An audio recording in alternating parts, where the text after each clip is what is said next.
दोस्तों नमस्कार। Jobs and scholarship station में आपका स्वागत है। राजस्थान हाई कोर्ट में पोजीशंस आई हैं सिस्टम असिस्टेंट की और पे स्केल है लेवल 8, 26,300 टू 83,500। लास्ट डेट है भाई 4 फरवरी 2024। 4 जनवरी से पोर्टल खुल चुका है 2 दिन पहले, और 4 फरवरी 2024 तक आप अप्लाई कर सकते हैं। 230 पोजीशंस हैं, बहुत अच्छी अपॉर्चुनिटी है। एलिजिबिलिटी आपकी जो होने वाली है वो BE, BTech, BSc in computer sciences और इक्विवेलेंट, या फिर ग्रेजुएट विद पीजीडीसीए, या फिर ए लेवल डीओईएसी सी, या फिर post polytechnic diploma in computer application, या फिर 3 years diploma in computer sciences engineering, computer application और इंफॉर्मेशन टेक्नोलॉजी, या फिर इसके समकक्ष, इसके इक्विवेलेंट। तो सारी चीज़ों के बारे में डिटेल में बताऊंगा, आप वीडियो में बने रहिए। और कहाँ एप्लीकेशन मिलेगा, कैसे उसको अप्लाई करना है, क्या एलिजिबिलिटी कंडीशंस हैं, क्या फिर दूसरी टर्म कंडीशंस हैं, कैसे रिजर्वेशन के सिस्टम है, सब चीज़ों के बारे में चर्चा करेंगे। 230 पोजीशंस है, बहुत ही सुंदर अपॉर्चुनिटी है। लास्ट डेट को लेकिन आप एक बार फिर ध्यान रख लीजिए, 4 फरवरी 2024। लेवल 8 की पोजीशंस हैं 26,300 से 83,500। तो चलते हैं भाई गूगल के पास और देखते हैं कि क्या डिटेल्स अवेलेबल है और कैसे एक्सेस करना है। तो दोस्तों गूगल में टाइप करेंगे Rajasthan high court. Rajasthan high court type करते ही हम राजस्थान हाई कोर्ट की वेबसाइट पे पहुंच जाएंगे। ये वेबसाइट राजस्थान हाई कोर्ट की वेबसाइट आपके सामने खुल गई, और इसमें हमको देखना है लेटेस्ट अपडेट्स वाला जो ये टैब है, इसमें क्लिक करेंगे तो भाई आपके पास लेटेस्ट अपडेट खुल जाएगा। और इसमें थोड़ा नीचे स्क्रॉल करके, और अगर एक पेज आगे भी बढ़ जाएगा तो 18/12/2023, 18 दिसंबर में एक आपको एडवर्टाइजमेंट मिलेगा। Advertisement for direct recruitment to the post of system assistant 2023। इस टैब पे भाई क्लिक करेंगे तो हम एडवर्टाइजमेंट के पेज पे पहुंचेंगे। ये एडवर्टाइजमेंट का पेज आपके सामने खुल गया। मैं आपको सारी डिटेल समझा दूंगा, लेकिन अगर आप चाहें तो वेबसाइट पे जाके एक्सेस कर सकते हैं, और भर्ती की प्रक्रिया कैसे होगी, क्या करना होगा, सारी की सारी डिटेल्स आप खुद से एक्सेस कर सकते हैं। थोड़ा समरी आप समझ लीजिए तो आपको मोटा आइडिया हो जाएगा कि एग्जैक्टली ये है क्या और आपको क्या क्या करना होगा। तो वही शुरू करते हैं। ये एडवर्टाइजमेंट मैंने बड़ा कर दिया, आपको अब दिख रहा होगा। राजस्थान उच्च न्यायालय जोधपुर, और ये 18/12/2023 का जो है ये नोटिफिकेशन है। और इसमें लिखा है कि सिस्टम असिस्टेंट के रिक्त पदों पर सीधी भर्ती हेतु प्रतियोगी परीक्षा, यानी कि आपका एंट्रेंस एग्जाम, इसका क्वालिफाइंग एग्जाम होने वाला है, कॉम्पिटिटिव एग्जाम, और उसके हिसाब से सिलेक्शन होगा। तो ये इंपॉर्टेंट है। और चयनित अभ्यर्थी नियमानुसार 2 वर्ष की अवधि तक 18,500 फिक्स प्रति माह पर ये प्रोबेशनर ट्रेनिंग के रूप में रहेंगे। 2 साल तक आप ट्रेनी रहेंगे, और फिर जो आपका 2 साल के बाद जब आप सफलतापूर्वक इसको क्रॉस कर लेंगे तो फिर आपका पे लेवल मैट्रिक्स लेवल 8 के अनुसार पे स्केल 26,300 से 83,500 तक आपको मिलेगा। ये सब चीज इसमें लिखी है। सारी की सारी जो इन्फॉर्मेशन है वो www.scraj.nic.in पे उपलब्ध है, राजस्थान हाईकोर्ट की वेबसाइट पे। और ऑनलाइन ही एप्लीकेशन आपको सबमिट करना होगा, दूसरा कोई तरीका नहीं है। ऑनलाइन एप्लीकेशन आपको सबमिट करना है। कैसे करना है इसको देखते हैं, लेकिन उससे पहले जान लेते हैं कि पोजीशंस कितनी हैं और कैसे पोजीशंस हैं। तो भाई ये कुल मिला के 230 पोजीशन आपके पास हैं। 230 में से जो अनरिजर्व्ड हैं 85 अनरिजर्व्ड हैं, और इकोनॉमिकली वीकर सेक्शन के लिए 23 पोजीशन है। उसके बाद जो एससी के कैंडिडेट्स हैं उनके लिए 36 पोजीशन है, 36 पोजीशंस। और फिर जो एसटी के हैं वो 27 पोजीशन एसटी की है, और ओबीसी की है 48, और ओबीसी की जो एमबीसी है एनसीएल वो 11 पोजीशन है। कुल मिला के आपकी 230 पोजीशंस इसमें अवेलेबल हैं। तो ये आप एक बार इसको देख लीजिए। और फिर फीमेल के लिए कैसे रिजर्वेशन होगा और दूसरी कैटेगरीज के लिए कैसे रिजर्वेशन होगा वो भी इसमें लिखा है। तो रिजर्वेशन का सिस्टम आप एक बार समझ लीजिएगा। कुल मिला के 203 पोजीशन है, 230 पोजीशन है, और जिस भी पोजीशन के लिए आप एलिजिबल होंगे अपने कैटेगरी के हिसाब से उसमें आप अप्लाई कर सकते हैं। तो थोड़ा आगे चलेंगे तो इसमें लिखा है कि विभिन्न वर्गों वेरियस कैटेगरी के आरक्षण के संबंध में जानकारी दी है कि महिलाओं और से क्या मतलब है, भूतपूर्व सैनिकों से क्या मतलब है, दिव्यांगजन कौन होंगे, उत्कृष्ट खिलाड़ी कौन होंगे, हॉरिजॉन्टल रिजर्वेशन क्या होगा, और अनुसूचित जाति जनजाति के विषय में कौन से नियम इसमें लागू होंगे, वो सब का सब इसमें जो डिटेल्स हैं वो लिखी हैं। और उसके हिसाब से जो भी इसके रेगुलेशंस हैं वो जब जब निकले हैं उसकी डिटेल्स भी इसमें मेंशन करी। तो आगे चलते हैं, और जो इम्पोर्टेंट पॉइंट है, सैलिएंट पॉइंट्स है, उसमें आते हैं। तो उसमें सबसे पहले आ गया मिनिमम एकेडमिक क्वालिफिकेशन। भाई एकेडमिक क्वालिफिकेशन आपको को आप ध्यान से देख लीजिए, इसमें बहुत बार कंफ्यूजन होता है। तो ये है आपकी बीई, बीटेक या बीएससी इन कंप्यूटर साइंस और equivalent degree from a recognised university. एक तो ये है। दूसरा है graduate in any subject from recognised university with post graduate diploma in computer application यानी पीजीडीसीए, या फिर A level course from DOE ACC.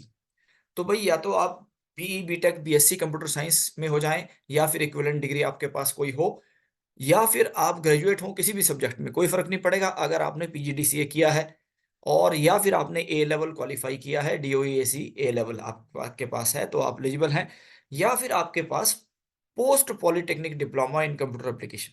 Polytechnic के बाद 3 साल का आपने डिप्लोमा, 3 साल के पॉलिटेक्निक के बाद आपने डिप्लोमा किया होना चाहिए कंप्यूटर एप्लीकेशन में, या फिर आपके पास 3 साल का डिप्लोमा ही होना चाहिए कंप्यूटर साइंस एंड इंजीनियरिंग में, कंप्यूटर एप्लीकेशंस, इंफॉर्मेशन टेक्नोलॉजी, या फिर इसके समकक्ष जो भी सरकार के नियम होंगे उसके अनुसार। तो ये सारी की सारी क्वालिफिकेशंस इसमें जो एलिजिबल होंगे, ये सारे कैंडिडेट्स जिनके पास ये क्वालिफिकेशन होंगी, तो आप अपनी क्वालिफिकेशंस को इवैल्यूएट कर लीजिए कि आप किस कैटेगरी में इसमें आएंगे, और उस अर्हता को ध्यान में रखते हुए आप इसमें अप्लाई कर सकते हैं। थोड़ा सा जो फिजिकल फिटनेस है, शारीरिक रूप से स्वस्थ होना चाहिए और कोई मानसिक या शारीरिक नुक्स नहीं होना चाहिए, तो इस प्रकार का भी लिखा है उन्होंने, और अपॉइंटिंग अथॉरिटी को अधिकार दिया है कि वो इसके लिए वो जो भी उनके रूल्स होंगे उसके हिसाब से वो कंसिडर करेंगे। नेशनैलिटी भारत का नागरिक हो, नेपाल का नागरिक हो, तो जो नागरिकता के प्रमाण पैरामीटर्स हैं उसमें भी आपको सही उतरना है। और एज एक इम्पॉर्टेंट पॉइंट है यहाँ पे, 18 साल से 40 साल के बीच में आपकी एज होनी चाहिए, तो उसके हिसाब से आप देख लीजिए। और 1/1/2025 जो है वो लास्ट डेट देखी जाएगी जब तक ये एज की कंडीशंस को फुलफिल आपको करना है। तो इस प्रकार से आप अपनी एज को भी चेक कर लीजिए, 18 और 40 साल के बीच में अगर आप हैं तो आप अप्लाई कर सकते हैं, और फिर बाकी डिटेल्स दी है। मैं थोड़ा ब्रीफ में आपको बता रहा हूँ ताकि आपको की पॉइंट्स पता लग जाएं। अब आता है भाई परीक्षा शुल्क, एग्जामिनेशन फी। तो एग्जामिनेशन फी में देखेंगे अगर, तो जो अनरिजर्व्ड कैटेगरी है उनके लिए 750 रुपये है, और जो ओबीसी है, अन्य पिछड़ा वर्ग राजस्थान के, उनके लिए 600 रुपये है, और फिर अनुसूचित जाति और जनजाति के लिए 450 रुपये है। तो इस प्रकार से 750, 600 और 450 3 लेवल एग्जामिनेशन फी के हैं। अब आते हैं भाई सबसे इंपॉर्टेंट जो चीज है वो scheme and syllabus of examination है। स्कीम ऑफ एग्जामिनेशन क्या होने वाली है इसको थोड़ा सा हम समझ लें। तो the competitive examination shall be held to test the ability of the candidate in the following subjects. Each subject will carry the number of marks as shown as under. तो जैसे मार्क्स इसमें मेंशन्ड है उसके हिसाब से। तो section A जो है एग्जाम का आपका रिटन टेस्ट होगा जिसमें 100 मार्क्स आपके होंगे। सेक्शन ए 100 मार्क्स का होगा, जिसमें से पार्ट ए आपका कंप्यूटर नॉलेज 80 मार्क्स का, और पार्ट बी आपका general knowledge and English 20 marks का। तो कुल मिला के 100 मार्क्स का एग्जाम होगा, और जिसमें कि 100 मल्टीपल चॉइस क्वेश्चन होंगे, 1 नंबर का एक क्वेश्चन होगा, और उसमें आपके 80 मार्क्स का कंप्यूटर का नॉलेज देखा जाएगा और 20 मार्क्स का आपका जनरल नॉलेज और इंग्लिश का टेस्ट होगा। और आपको उसमें मिनिमम मार्क्स स्कोर करने होंगे। मिनिमम मार्क्स क्या होंगे? एससी, एसटी और जो पीएच के कैंडिडेट्स हैं उनके लिए 40 मार्क्स, और दूसरे कैंडिडेट्स के लिए 45 मार्क्स। तो कुल मिला के 40 से 45 नंबर कट ऑफ है, इसमें आपको इतना स्कोर करना होगा मिनिमम। तो ये चीज को आप ध्यान में रखिए। और पार्ट ए और part B have 80 and 20 multiple choice question, हर का नंबर 1 है। ओएमआर शीट पे आपको आंसर देना होगा। There shall be no negative marking. ये एक अच्छा बात है इसमें कि नेगेटिव मार्किंग नहीं है, तो भैया आप सारे क्वेश्चंस अटेम्प्ट कर सकते हैं, डेफिनेटली आप सारे क्वेश्चन अटेम्प्ट करिए। तो जो भी आपके मार्क्स आएंगे उसके हिसाब से आपको इवेल्युएट किया जाएगा। तो ये तो हो गया पहला। फिर आता है सिलेबस क्या रहेगा। तो जो कंप्यूटर नॉलेज है उसका सिलेबस देखने के लिए तो overview of computers, data representations, introduction to operating systems, Microsoft Windows, icons, command prompts, Linux, data processing, data communication and network technologies, internet of things and web designing, program and problem solving. तो ये सारे के सारे इसमें programming and problem solving, ये syllabus है आपका computer knowledge के लिए। और फिर जनरल नॉलेज और इंग्लिश के लिए तो current affairs, geography, natural resources, history and culture, English, tenses, sequences, voice, narration, transformation. तो ये सारे के सारे इंग्लिश का सिलेबस है, इसको आप देख लीजिए। तो पार्ट 1 तो आपका कंप्लीट हो गया, जो कि 100 मार्क्स का आपका टेस्ट होने वाला है, सेक्शन 1। अब सेक्शन बी में क्या होगा कि सेक्शन बी 80 मार्क्स का होगा, 80 मार्क्स का सेक्शन बी होगा। तो those candidates who secure 40% marks in case of schedule caste और शेड्यूल ट्राइब्स, और जो बीडी वाली बेंचमार्क डिसेबिलिटी वाली कैटेगरी थी, और 45 मार्क्स इन अदर कैटेगरीज, तो जो उसमें क्वालिफाई करेंगे मिनिमम कट ऑफ के हिसाब से, तो उनसे जितने ही पोजीशंस होंगी तो 5 टाइम्स कैंडिडेट को बुलाया जाएगा। और लेकिन सबके सब क्वालिफाइड होने चाहिए, ये एक कंडीशन है। तो सबसे पहला आपका टारगेट होना चाहिए कि आप जो सेक्शन ए है, उसमें आप क्वालिफाई करें, तभी आपको कॉल किया जाएगा। और जब कॉल किया जाएगा तो 5 टाइम कैंडिडेट्स को कॉल किया जाएगा और इसमें आपके होने वाले हैं सेक्शन बी रिटन टेस्ट जो कंप्यूटर ऑन कंप्यूटर का होगा, उसमें पेपर 1 होगा जिसमें स्पीड टेस्ट होगा और पेपर 2 होगा जिसमें एफिशिएंसी टेस्ट है, माइक्रोसॉफ्ट वर्ड और एक्सेल के बारे में इसमें आपको इवैल्यूएट किया जाएगा। तो type writing test on computer shall consist of 2 papers, इसमें 2 पेपर होने वाले हैं, हिंदी और इंग्लिश लैंग्वेज का 5-5 मिनट का समय होगा। मैक्सिमम मार्क्स 25-25 मार्क्स इसके रहेंगे, 25-25 मार्क्स और मिनिमम आपको 20 सिक्योर करना होगा या 22.5 सिक्योर करना होगा, ये इसमें लिखा है। पेपर 2 जो एफिशिएंसी टेस्ट होगा माइक्रोसॉफ्ट वर्ड और एक्सेल का, ये भी 20 मिनट ड्यूरेशन का होगा और इसमें आपके 50 मार्क्स मैक्सिमम होंगे, जिसमें से आपको 20 मार्क्स सिक्योर करने होंगे, 22.5 मार्क्स सिक्योर करने होंगे यहाँ पे। तो ये गति एवं दक्षता परीक्षा के आयोजन की विधि, method of conducting the speed test. अब ये कैसे होने वाला है इसको देखिए। The font of computer test shall be Krutidev 10 Hindi और कैलिब्री फॉर इंग्लिश। तो कृतिदेव 10 और कैलिब्री ये फॉन्ट्स होंगे और मिनिमम स्पीड शुड बी 8000 की डिप्रेशन पर आवर। तो 8000 की डिप्रेशन पर आवर के हिसाब से इवैल्यूएशन होगा और data will have to be fed in dual language, English और हिंदी में दोनों में आपको करना होगा और efficiency test will be taken on data processing softwares और डाटा प्रोसेसिंग सॉफ्टवेयर पे आके पर आपका एफिशिएंसी टेस्ट लिया जाएगा, जिसमें कि formatting, paragraph setting, page and table, Excel, Word, ये सब चीज़ों का इवैल्यूएशन किया जाएगा कि आपको ये सब जानकारी है कि नहीं है।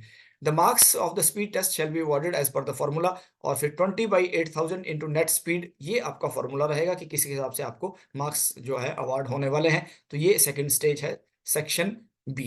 फिर आता है सेक्शन सी जो 20 मार्क्स का होगा और उसमें आपको on the basis of marks secured in the written test and typewriting test on computer amongst the candidates who secured 40% marks in scheduled tribes or 45% marks in other categories, तो उनका भाई 3 times the total number of vacancies को बुलाया जाएगा आपके interview के लिए। तो जितनी आपकी टोटल वैकेंसीज हैं 230 वैकेंसीज हैं, तो आप 690 लोगों को बुलाया जाएगा।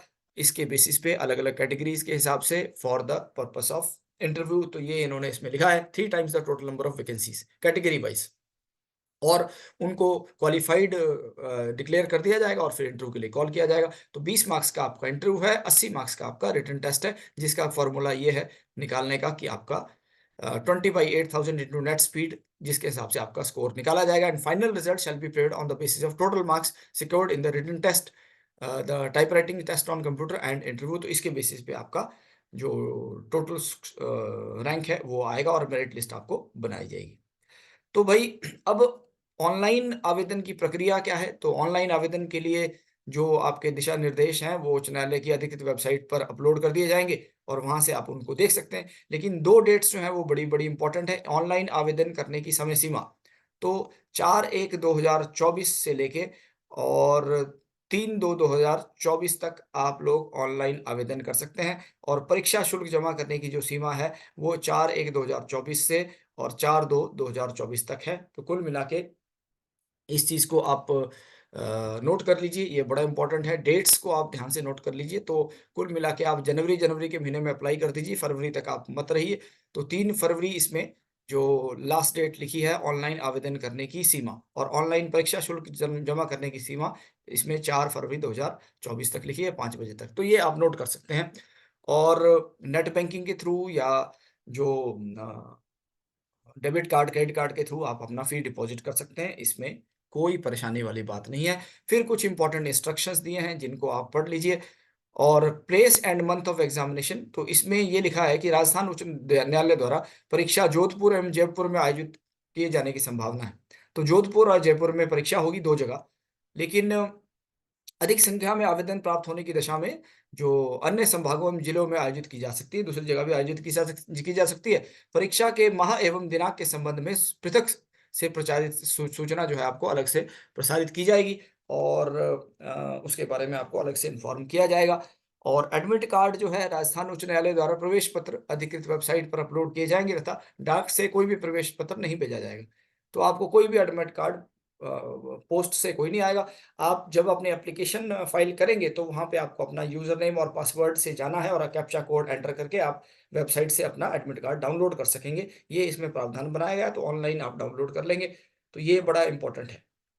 इसके अलावा कुछ और इंस्ट्रक्शंस इसमें लिखी हैं, जिसको आप पढ़ सकते हैं और फिर जो-जो कैंडिडेट्स इसके लिए एलिजिबल हैं, वो इसमें डेफ़िनिटली अप्लाई कर सकते हैं। एक हेल्पलाइन नंबर भी दिया है, अगर आपको कोई कन्फ्यूज़न हो, तो ये हेल्पलाइन नंबर है, ऑफ़िस आवर्स में ये खुला रहेगा और वेबसाइट जो है, जो राजस्थान हाई कोर्ट की वेबसाइट है scraj.nic.in, इस पे सारा का सारा इन्फॉर्मेशन अवेलेबल है। हमने आपको वेबसाइट पहले से दिखाई थी। तो दोस्तों, मैं समझता हूँ कि ये वीडियो आपके लिए इन्फॉर्मेटिव रहा होगा और जो-जो लोग इसके लिए एलिजिबल हैं, वो अपना एलिजिबिलिटी चेक करके अप्लाई कर सकते हैं। 230 पोस्ट्स काफ़ी ज़्यादा होती हैं और लेवल 8 भी बहुत अच्छा होता है, तो बहुत अच्छी पोज़ीशन होने वाली है। मेरी शुभकामनाएँ आप सबके लिए हैं, आप इसमें अप्लाई करिए। आज की वीडियो को यहीं कंक्लूड करते हैं और किसी दूसरी अपॉर्च्युनिटी के साथ बहुत जल्दी आऊँगा। तब तक के लिए आपका बहुत-बहुत धन्यवाद। Thank you very much. नमस्कार।